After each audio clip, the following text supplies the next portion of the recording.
मला ओळखले का तुम्ही? जंगलचा राजा, पण राजा मला पाणी प्यायला भेटत. तिकडे वनवन फिरायला लागते. फरवरी महिना आहे तरी सगळे तळाबडी आटून गेले. चला आज गावाजवळच्या नदीवर जाऊया. जा जा जा जा.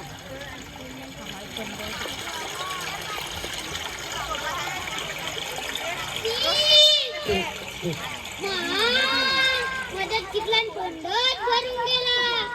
गावा नाही दिवाळी, तू आम्हाला चांगलं पाणी खाऊन देतेस. तू पाणी नाही दिलीस तर आमचं कसं होईल? अरे थांब थांब बाबा, मी काय करू? त्या डोंगरानं मला पाणी द्यायला पाहिजे ना. त्या डोंगरानं मला पाणी दिलं असतं, मी तुम्हाला देऊ शकलो असतं. मी थोडीच पाणी तयार करतो. अरे पण मला तर मोठ्यानं तहान लागली आहे ना. मी काय करू? या फरवरी महिन्यात हे अवस्था, पण मे महिन्यात आमच्या काय? एक कर, त्या डोंगर बाबाला जाऊन भेट. मी तुझी काही मदत करू शकत नाही. ठीक आहे, मी त्या डोंगर बाबाला जाऊन भेटतो. अहो डोंगर बाबा, तुम्ही त्या डोंगराला पाणी पाहिजे.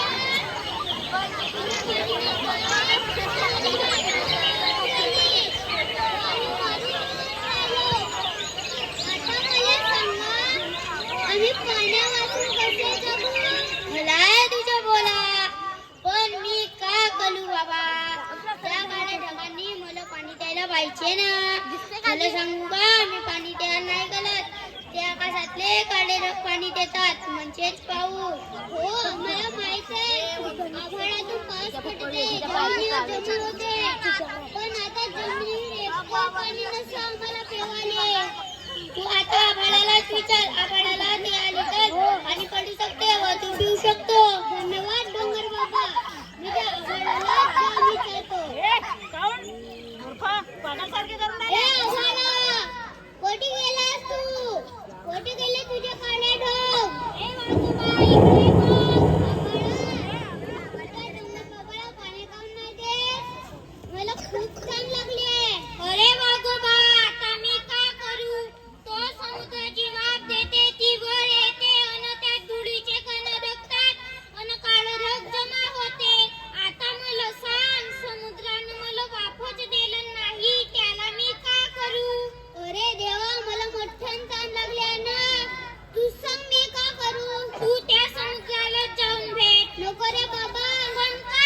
त्याच्या पाणी खारट आहे ना, मी पिऊ शकत नाही. अरे तसा नाही, तू त्याला वाफेबद्दल विचार. ठीक आहे, मी त्या समुद्राला जाऊन भेटतो. सागर दादा, सागर दादा, काय असं का वागतोस आमच्या सोबत? काय झालं? एवढ्या घाईनं का आलास? माझ्याकडे कोणतं काम आहे तुझ्या? सागर दादा, मला मोठ्याने काम लागली आहे. आता मला पाणी पाहिजे. किती पाणी? तुला कोण अडवलं? एवढा मोठा पाणी आहे माझ्याजवळ, तू किती पिशील? मला तुझ्या खारट पाणी नाही पाहिजे, मला गोड पाणी पाहिजे. सॉरी वाघोबा, पण माझ्याकडे खारटच पाणी आहे. तुला पाहिजे असेल तर मीठ घेऊन जा 2-4 किलो. मी तुझ्या मीठ नेऊन का करू? मी तर कच्चाच मांस खातो. ते जाऊ दे. तुझ्या ढगायला वाफ काऊन नाही देत? तुझ्या खाऱ्या पाण्याची ती वाफ होते, ती आवाळा जाऊन तिच्या काळे ढग तयार होतात. पण जर का तू वाफच नाही दिलास तर ढग कसे तयार होतील ना पाऊस कसा पडेल?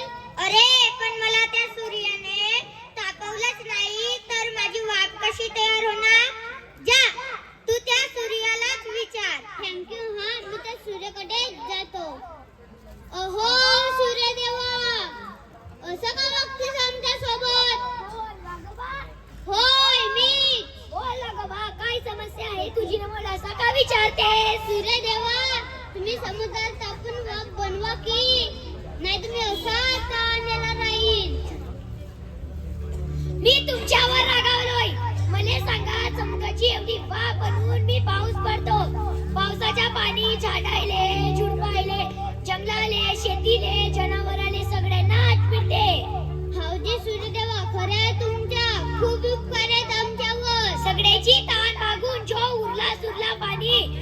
नदीतून जाऊन समुद्राला मिळेल.